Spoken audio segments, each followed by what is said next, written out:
Hi Taurus, welcome to your September 2019 Astrology 33 bonus love reading.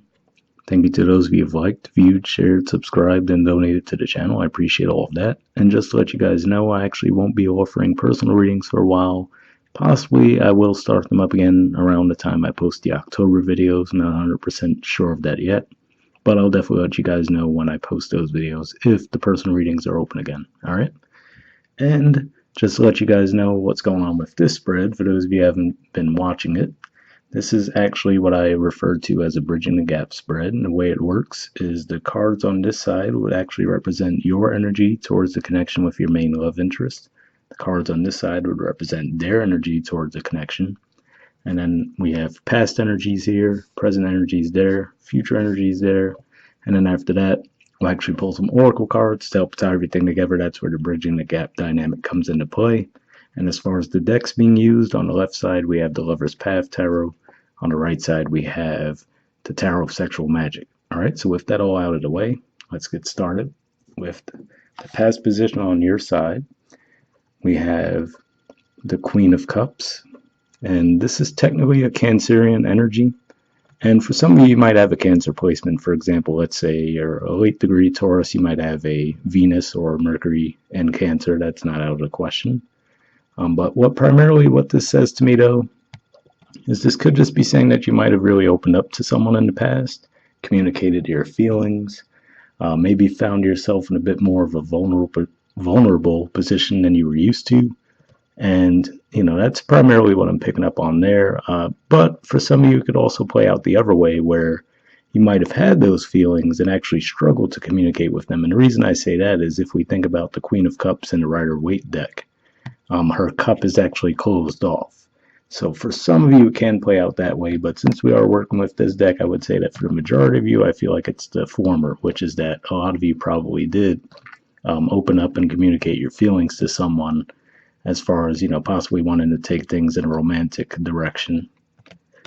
All right, and then the past energy on their side, we have the Two of Swords and the Stars. So first thing that comes to my mind is in recent months, there's been this interplay going on between Taurus and Aquarius. And since this is a major arcana card for Aquarius, this definitely can be regarding an Aquarius you've been dealing with. If that's the case, I get the feeling that if you did make that offer to them with this Two of Swords energy here, they might have declined it. And, with the Two of Swords, if we think about it in the traditional Rider-Waite, they might have really been giving it some thought, beneath the surface, really heavily weighing their option as far as do they want to go down that route with you or not. That also makes me think that it could be someone that you work with, possibly, since Aquarius would represent your 10th house, or possibly at least someone that you were friends with. So, that could have been what it was. You might have expressed your feelings to them. They might have really been on the fence about if they wanted to take it there or not. With this card underneath, this can say that they probably did have feelings for you, but weren't quite sure how to take the offer. Again, maybe you caught them off guard with being so vulnerable. That's one way it could play out.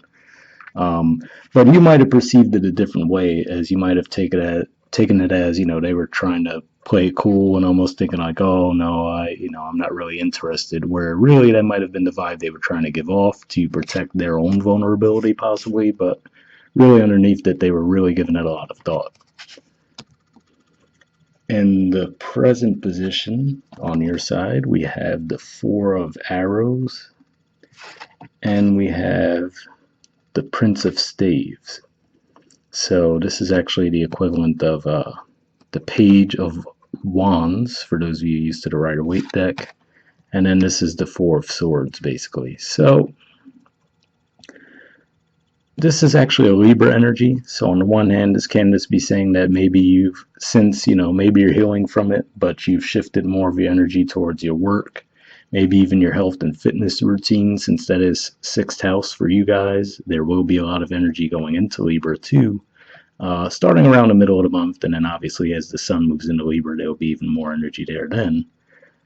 And then with the Prince of Staves, this can say that you're thinking about taking action though. So it seems like almost contradictory energies in a way, where the Four of Arrows is really healing. So for some of you, this can just be saying that again, if you did feel rejected from the person in the past, this could just be saying that you're healing from that and possibly looking to start something new, just basically getting over it, moving past the connection altogether. For others of you, this can just be saying that actually you're healing, but you're actually planning to take another stab at it with them, basically, and see if you could get things off the ground with them with that Prince of Staves energy. Possibly even taking a trip to see them if it's someone that lives at a distance from you, or possibly proposing that you guys go on a trip together. That could be one way it's playing out. I will say that with the Prince of Arrows at the bottom of the deck here, I do feel that for whatever reason, a lot of the impetus is being put on you to be the one to make that gesture one way or the other, because especially in this deck, the deck has the Prince of Arrows actually listed as Cupid, as you can see there. And then Prince of Arrows, which is the equivalent of the Page of Swords, is all about communicating as well, and maybe not feeling too comfortable about it, feeling a bit vulnerable, maybe even one foot in, one foot out, not fully sure if you want to do it. But it looks like you're being encouraged to do that for whatever reason this month, even if it's for closure. There's a lot of energy right now in your fifth house, and that could be what's doing it as well. And as all those energies pass through Virgo, they're all going to trine Uranus in your sign too. So that could actually maybe give you that spark and that insight to say, you know what, I am going to give this a second go. Or, like I said, for some of you, possibly just even start all over with someone new. But either way, I do see some healing and progress coming for you guys in the present. All right, in the present position on their side, we got the Queen of Pentacles,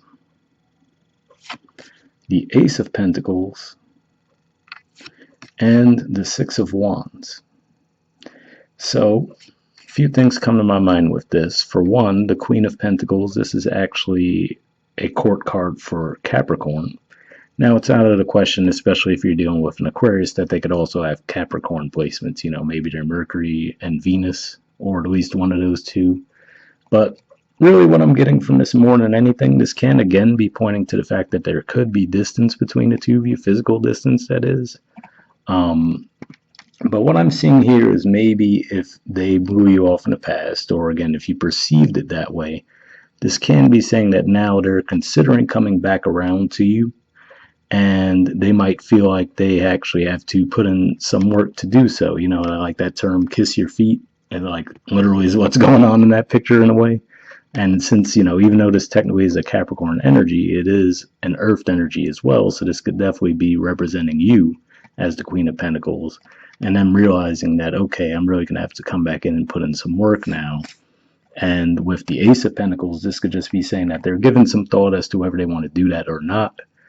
I have the feeling that at least for some of you, if they were to actually make that move, it would be a success for them. And then they would view that as a victory, because the Six of Wands is a card of victory, and it's also a Leo energy, which, especially if they're an Aquarius, that would be, their opposite sign, so that would be representing relationships. But even if it's not an Aquarius, just to think about the fact of that Leo energy, again, being seen publicly, being congratulated. So they would view it as a success if they were actually able to get things off the ground with you. But they could just be realizing that it's going to take them some work to do that. Again, like I said, I really feel for most of you who are in that situation where you made the offer to them, I don't think that it was that they weren't interested, even though that might have been the vibe they gave off. I think it was just really that they had a lot to think about. And that was really what was going on there. But they probably just didn't communicate that to you, which obviously would create issues. What's interesting, in the future position on your side, we have Sacrifice. This is the equivalent of the Hanged Man, which to me is a Pisces energy.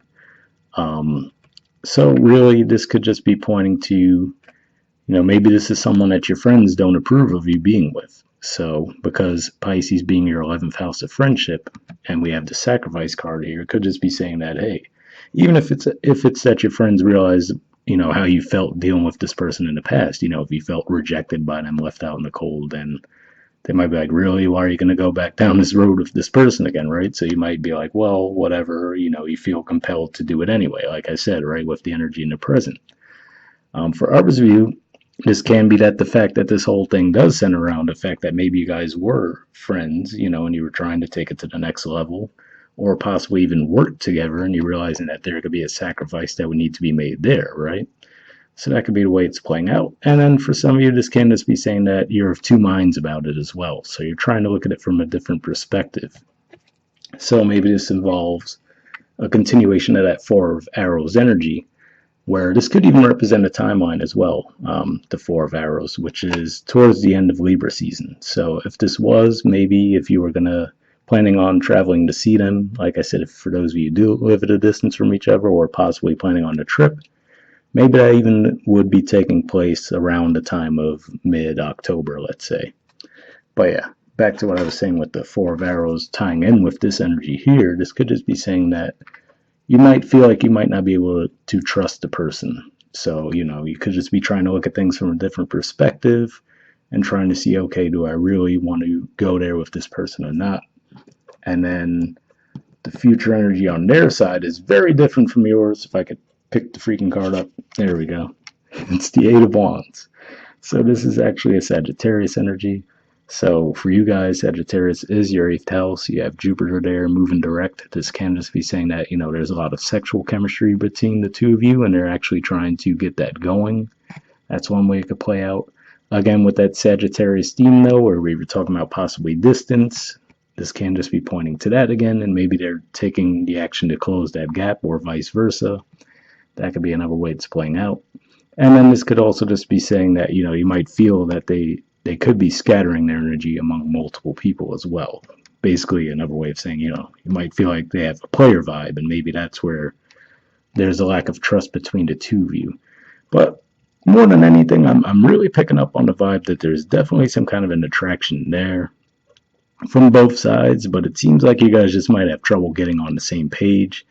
And if you think about it, that wouldn't surprise me too much if it were, especially in Aquarius, because even though, you guys are both fixed signs, yes, but very different energies.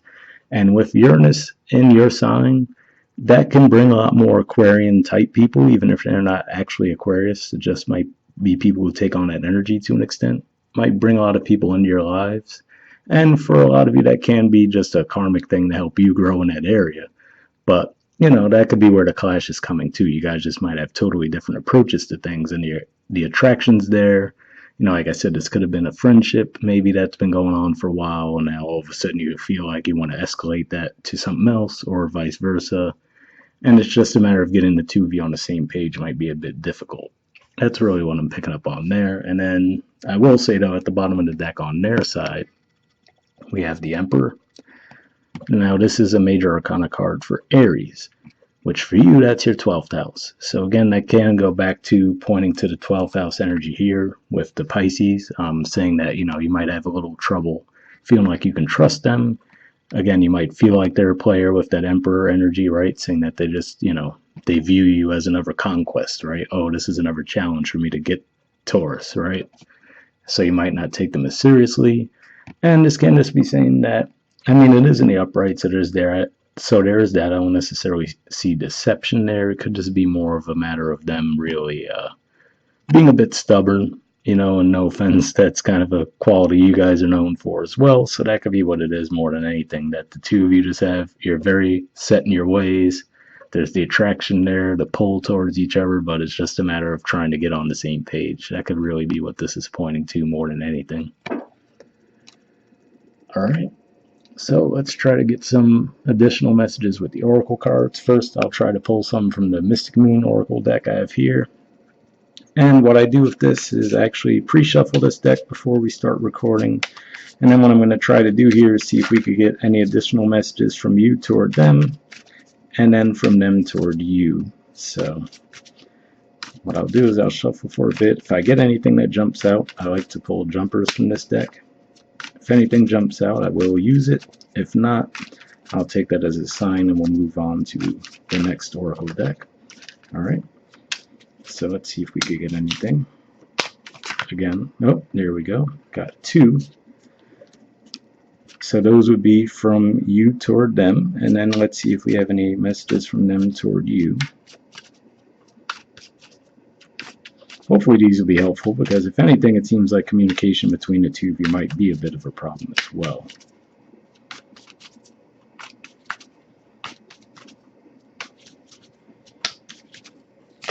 Nope, got one, but it did fall, so give me a second to pick that up.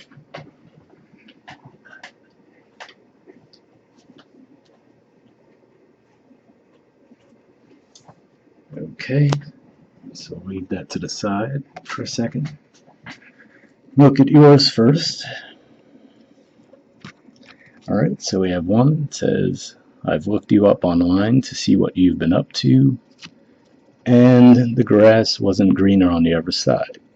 So this is interesting, because this one I could totally see. Like I said, I feel like there's this pull toward each other, and like I said, I just feel like the two of you being on the same page at the same time has been the struggle. So I could see that, right? Especially if you feel like you made an offer to them, they declined it. Maybe you broke off contact with them, at least temporarily, right? And you're still recovering from that. Maybe you're thinking about initiating contact again. But what's interesting here is this one. The grass wasn't green on the other side. I don't necessarily see anything in particular that says that you moved on to another person. Although maybe that's what this is about here in the present. You know, maybe this is you saying that, hey, you know, all right, I made an offer to them, they weren't feeling it, right? So maybe you took some time to heal from that, maybe even started something with a fire sign. And maybe in the future, that's where the sacrifice is coming in, as far as the hangman energy, saying that now you're like, okay, well, I tried to get something off the ground with someone else, but I still keep thinking about this person, right? So that could be the way it's playing out for at least some of you. And, you know, again, this could even just be saying that maybe you were, if that's the case, if that's how it's playing out for some of you, this can just point to the fact that you did make them put in a lot of work, because, you know, you felt like, okay, you blew me off in the past, now I really need you to show me that you're serious, right? And then, so that could be what it is. You know, I wouldn't go flat out and say it's like an ego battle between the two of you, but definitely like some hurt feelings, and then, you know, like I said, just the two of you getting on the same page at the same time seems to be a bit of a struggle for some reason. Now, from them toward you, we have, I know I screwed, oh, let me get it to focus. Alright, it says, I know I screwed things up and honestly have no idea how to fix it. So that's interesting, because like I said, it really could have just been, the whole thing started where, yes, the two of you were totally into each other. They just didn't know at the time how they wanted to react to it when you, like I said, maybe it wasn't your style to be open and vulnerable with them, but you took that risk, and that might have thrown them off. Because whether they're Aquarian or not, if they were coming off with that kind of vibe, that bit of a detached vibe, that might have made them feel uncomfortable, like, okay, well, I don't want to open up that way, you know what I mean? And then they might have tried to play it off like, oh, all right, they weren't interested. And now they're like, well, in the present energy, they're like, okay, well, I messed up, right? Now I feel like I'm really going to have to come in and kiss their feet to get back on their good side, just to get a fresh start with them. And yes, they might view that as a victory, but at the same time, you know, they're like, well, how am I even going to do this, you know? So, again, it just seems like crossed wires. That's really the vibe I'm getting between the two of you. We'll see if the second Oracle deck can add some additional insight there. So this is the Wisdom of the Oracle. So for those of you who do watch my general readings, you're probably used to this deck by now, but we'll just pull one card from here to see what additional messages we get there, and then we'll wrap up.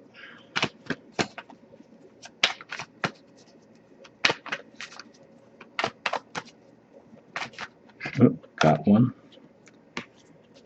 All right, interesting. You guys got all that glitters. There's the artwork for it, and 16 is the number. So let's read the messages from this.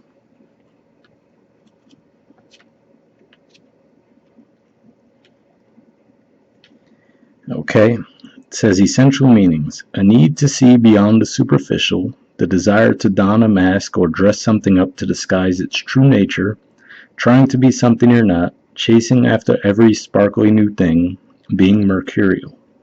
The Oracle's message: it's only human to want to adorn oneself in trinkets and paint a pretty picture of oneself. It's natural to want to acquire the trappings of status, or to deny them as a statement of rebellion. But if it sparkles, is it better? Whether it's a fast car, a big house, a title or position, the stamp of authority, or the sparkling of diamonds, these icons let you know something about a person, place, or thing. Or do they? The truth is that people seek to acquire things because of what they will do for them and how they symbolically will elevate them and make them more attractive. This card signals that it's time to see beyond the adornments and probe underneath the surface. Learn to recognize the mask people wear and the motives underlying them. Imagine that all the glitter is gone. Would you still desire the object or person? So I will say, if anything, maybe what that message is really pointing to is for those of you really, if it is just more of like there's like this sexual energy between the two of you, but it really does feel like you two are from different worlds when it comes to other areas of life. Maybe that could be what it's pointing to, is to say in that regard, okay, well, if you didn't have that sexual attraction to them, would you still even be interested in pursuing it, right? That could be a way it's playing out for at least some of you. All right, and then the relationship message says sometimes we try to become something we're not to impress others. We embellish the story a bit, adding some dramatic elements to make us more appealing. The real person becomes hidden behind the sparkle and shine. Then there are times when we don't see the true value of someone else because he or she may not have the glitz and glamour that seems so desirable. Now is the time to look past the surface, beyond the mask, to the essence of a person. Who that person is, not what he or she has or can give you, is important. See beyond the glitter and look for the inner glow. Use the eyes in your heart. Let go of artifice and let what is authentic shine. What came to me there when I was reading that is, for those of you where this is a workplace thing too, it might even be some of you dealing with a boss in your workplace. And the reason I say that is thinking about that Emperor energy again and then reading that message. That's what that made me think of. And that might have been what threw them for a loop too. Like maybe there's interest there, you know what I mean? But they're like, okay, well, I don't want to, put my job in jeopardy by pursuing this, right? So that could be a way it's playing out for some of you as well. And that might even be what the sacrifice thing is about, which is to say that if you do pursue it, you might find out that, okay, I might need to look for another job so we can actually go down that route. Either way, it looks like there's some challenges there. I do still feel like underneath it all, there's definitely attraction. It looks like you guys, definitely in the past, there was some damage done from one side, possibly both sides. And getting back on the same page looks like it'll be a little bit difficult. But hopefully you guys got something from that. We'll wrap up there, and I'll see you all next month. All right, bye.